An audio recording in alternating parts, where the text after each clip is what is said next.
Наредниве минути, ништо што верувам ќе го задржи вашето внимание. Еве зошто.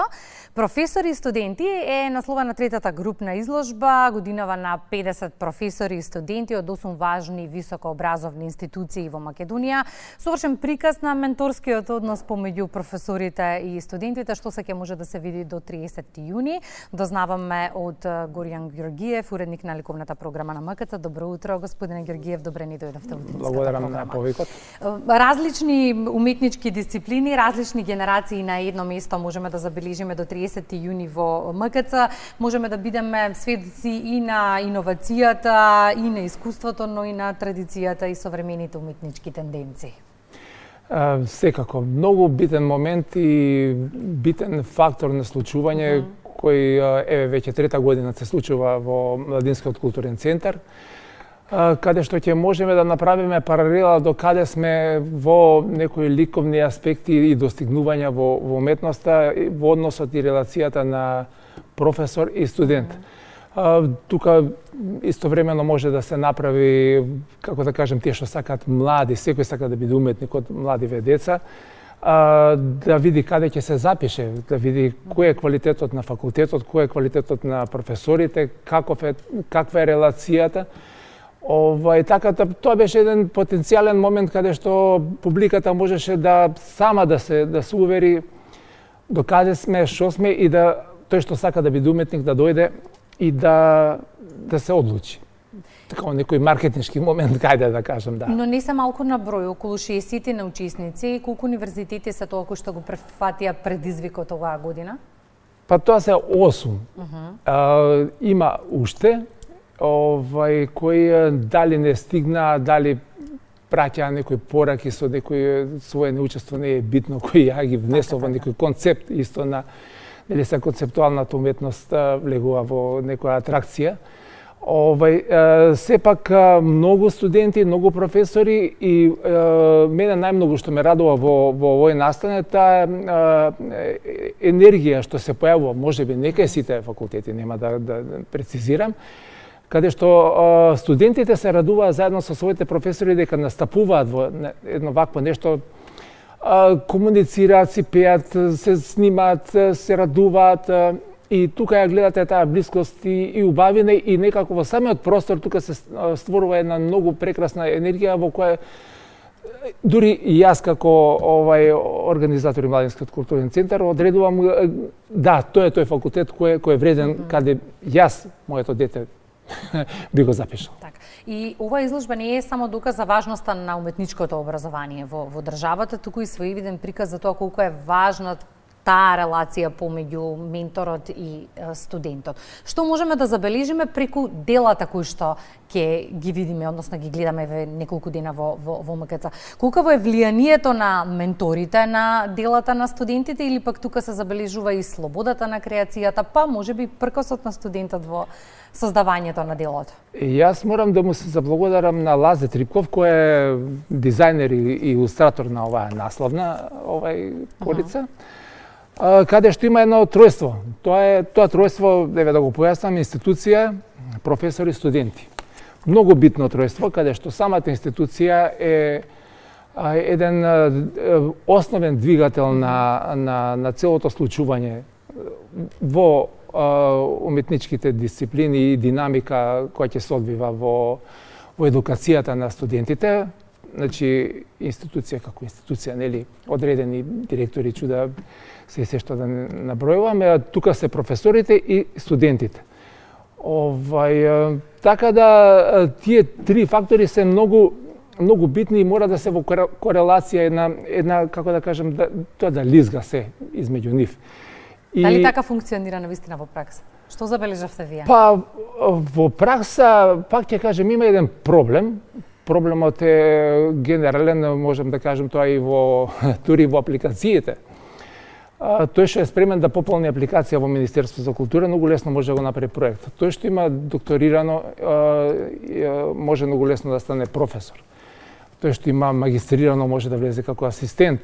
Се што, но ќе се прашаме дали уметноста е само дипломи и квалитативни документи кои го покажуваат квалитетот, или е уметноста нешто повисоко на нешто на некое поддуховно и покреативно. И ќе повторам, секогаш што го повторувам, уметноста е секогаш една оригиналност. Што е уметност? Само оригиналност. Кој е оригинален, кој е убав човек? Тој што е оригинален, тој што е искрен. Така да тоа е, мислам, таа водилка која треба да ги генерира уметничките цели. Исто така, во однос на нашата татковина Македонија, пошто ние сме карактеристични? Само по нашата оригиналност, а не по мимикријата некоја што ќе влеземе во некои текови. Значи, ја апелирам, само оригиналност, тоа што го носи човек во себе, ако го има како квалитет и како оригиналност да го представи, и ако е тоа навистина со естетски и етичко, како да кажам, ликовни норми, да го пренесе на своите студенти. И во контекст на ова што го говорите, одлично се надоврзува и следно прашање. На некоја од страниците на каталогот Деновиве подготвувајќи се прочита вака: во тој меѓусебен однос и разговор меѓу професорите и студентите се раѓа уметноста како ехо на минатото и одек на иднината. Каква ни е иднината со вакви студенти? Ке има ли Македонија добри уметници за 10 години од сега? Видете, сигурно ќе се најдат добри уметници. И не може ние едно, како да кажеме, една лоза, секој грозд да биде добар. Но некои гроздови ќе бидат прекрасни, некои ќе бидат стандардни, некои ќе бидат кисели. Тоа е, значи, вистината на генералната вистина која е, како да кажам, не езотерична, туку тие се принципите на квалитетите. Да, има прекрасни млади уметници кои у принцип имаат мало разочарување во својата презентација, во финансиските проблеми лични, во финансиските проблеми на институциите кои може да ги прифатат, во структурата на институциите кои тешко ги прифаќаат и младите, па и старите, и најстарите, па и тие што се на крај на кариерата, затоа што има премногу луѓе и нашите капацитети на културни работници, како да кажам, некако пасивно влегуваат во тоа. Јас да се фалам, еден човек сум во МКС, ама до сега имам 10 изложби направено. Работата е да се направи арно, во тој момент на правење, дури и во овој настан и сега што имаме креат. Македонско вино е тоа настанот, финансиран од Европска Унија. Не можете да постигнете сам. Значи, капацитетите на луѓето кои се во културата треба максимално да се искористат, не да се преоптеретат. Туку секој нешто да настапи со своји акти и со своја должност, така да ја збогатиме културната дејност. Има доволно пари, има доволно плати, така да мислам дека со тоа би се заокружила една добра културна атмосфера во Македонија. Кога сме кај културната атмосфера и културата на живењето, многу често знаеме да кажеме дека па и младите немаат многу што да кажат на оваа тема и дека не се нешто многу едуцирани, но за да можат да живеат така треба да им понудиме и да им дадеме основа некаква. Колку овој тип на изложби се добри за поттикнување и развој на културната и уметничка свест кај младите во државата? Прекрасна прилика, но сега веќе кажам, вие ме повикавте тука во вашиот медиум, јас да елаборирам нешто околу ова. Но апелирам кон сите медиуми, има толку медиуми што можете да зборите на телевизија, никој да не ве слушне. Барем кога би имало 5% од медиумите кои би ги прателе културните настани, сигурно би имало некој импакт врз културното живење на луѓето, па дури задоволството на уметниците кои настапуваат во делата. А не едноставно се каже немаме ние камерман, немаме сега извинни политички настани тука што се повторуваат ностоп, што ги слушаме сиве овие работи повторно и тоа не станува веќе како кај да отвориш фрижидер, ќе отвориш и го чуеш. Така да сакам да кажам, и медиумите мора некој концепт да се направи генерален во културата, каде што нешто ќе придвижиме. Многу е лошо да кажам ќе придвижиме. Треба да кажеме што направивме. Вие ме викнавте тука, јас правам изложби во МКС, со МКС. Се случуваат работите и тоа го пишува. Нема утре ја ќе направам или не ќе направам. И студентите и професорите направиле, влегле во соработка, тоа е тоа што ни треба нас.